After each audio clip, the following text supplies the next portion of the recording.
மழைக்காடுகளை நான் பெரிதும் நேசிக்கிறேன். ஒவ்வொரு முறை நான் மழைக்காட்டுக்குள் நுழையும் பொழுதும் ஏதோ ஒன்று புதிதாக பார்க்கவும் தெரிந்து கொள்ளவும் கற்றுக்கொள்ளவும் முடிகின்றது. அத்தகைய காட்டிற்குள் பயணிப்பது நம் உணர்வுகளை தூண்டும் விதமாக அமைகின்றது. என்னை வியப்பூட்டுவது அதன் அசாதாரண அம்சங்கள்தான். ஒவ்வொரு மிருகங்களும் செடி கொடிகளும் ஒன்றோடு ஒன்று இணைக்கப்பட்டுள்ளன. அந்த முழு காடும் மிகவும் நுட்பமாக வாழ்க்கை வலையாக பிணைக்கப்பட்டுள்ளது. அத்தகைய அற்புதமான அடர்ந்த காடுகளில் பணிபுரிவதற்கான வாய்ப்பை நான் என் அதிர்ஷ்டமாக பார்க்கிறேன். ஆனால் அத்தகைய காடுகள் மிகவும் அரிதாகிவிட்டன. பரிணமிக்க பல கோடி ஆண்டுகள் ஆகும். ஆனால் அவற்றை மிகவும் சுலபமாக அழித்து விடுகிறோம். பெரும்பான்மையான வனப்பகுதிகளை நம் வாழ்நாட்களில் நாம் இழந்துவிட்டோம். ஸ்ரீதரும் நானும் வனப்பகுதியில ரொம்ப நாளா வாழ்ந்தவங்க. எங்களால இந்த அழிவை நின்று வேடிக்கை பார்க்க முடியல. இந்த ஆய்வெல்லாம் அடிக்கடி மாறிட்டே இருக்கும். இத்தகைய சூழலை மாற்ற சிறு உதவியேனும் செய்ய தோன்றியது. அதற்காக நாங்கள் ஆரம்பித்தது ஒரு சிறு முன்முயற்சிதான். ஆனால் அது எங்களை காடுகளை வளர்த்தெடுக்கும் வாய்ப்பினை கண்டுணர வழிவகுத்துள்ளது.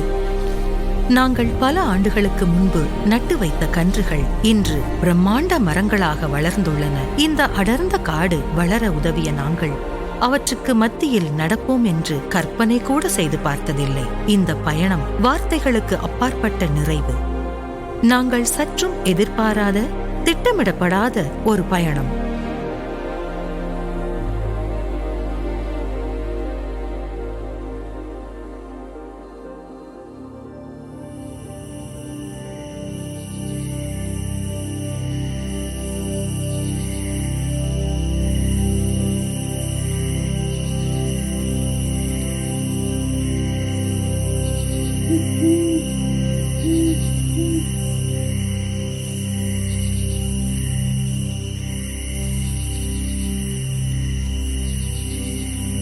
இந்த பயணம் என்னுடைய முனைவர் பட்டப்படிப்பின் போது துவங்கியது.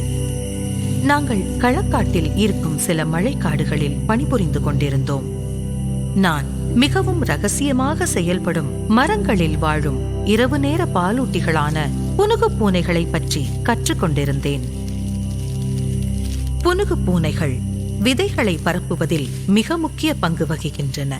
மழைக்காடுகளின் சுற்றுச்சூழல் அமைப்பில் அவற்றின் பங்கினை புரிந்து கொள்ள முயற்சித்தேன். புனுகு பூனைகள் பழங்களை தின்றுவிட்டு செரிக்காத பல விதைகளை மரக்கட்டைகளிலோ பாரிகளிலோ கழிவுகளாக வெளியேற்றிவிடும். விதைகளை வளரச் செய்யும் பரிசோதனைக்காக அந்த கழிவுகளை சேகரிக்கும் வேலையை நான் செய்ய வேண்டியிருந்தது. புனுகு பூனைகளால் பரப்பப்பட்ட பின் அந்த விதைகள் நன்றாக வளர்ச்சி அடைந்தனவா என்பதை புரிந்து கொள்ள முயற்சித்தோம். இவை அனைத்தையும் நான் செய்து கொண்டிருந்த போது மலைக்காடுகளில் இருக்கும் செடிகளை நாற்று பண்ணைகளில் வளர்ப்பது சாத்தியமற்றது என்று அனைவரும் எண்ணினர். ஆனால் நாங்கள் நட்டு வளர்த்த 80% அதிகமான விதைகள் ஒரு சில வாரங்களில் வளர்ந்ததை பார்த்து வியந்து விட்டேன். மேலும் இந்த பரிசோதனையின் முடிவில் எங்களிடம் 400 மரக்கன்றுகள் இருந்தன. ஆனால் ஆனைமலையை நோக்கிய பயணம் எங்கள் படிப்பின் அடுத்த கட்டமாக அமைந்தது. எனவே அந்த மரக்கன்றுகளை களக்காட்டில் இருந்த யாருமற்ற கைவிடப்பட்ட ஏலக்காய் தோட்டத்தில் நட்டுவிட்டு செல்ல முடிவெடுத்தோம். அந்த விதைகளையும் கன்றுகளையும் நடுவதில் பெரும் மன நிறைவு இருந்தது. அத்தகைய மன நிறைவு நாம் ஒன்றை வளர்த்தெடுக்க முயலும் போது மட்டுமே கிடைக்கும்.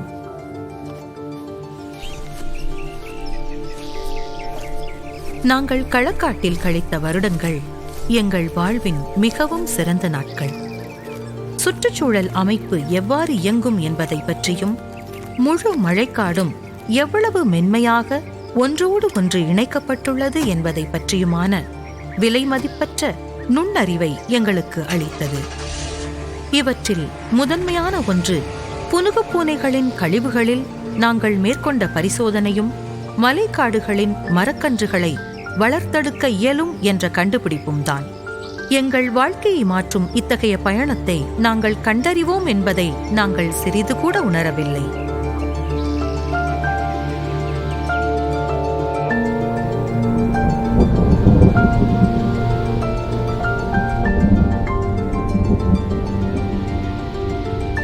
ஆனைமலை ஓர் அற்புதமான இடம்.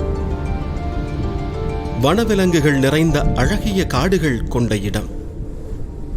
ஆனால் நாங்கள் இங்கு வந்ததற்கு வேறு காரணம் இருக்கின்றது. நான் பார்த்ததில் மிகவும் தனித்துவமான நிலப்பரப்பு வால்பாறை பீடபூமி. தேயிலை மற்றும் காப்பித் தோட்டங்கள் கலந்திருந்தாலும்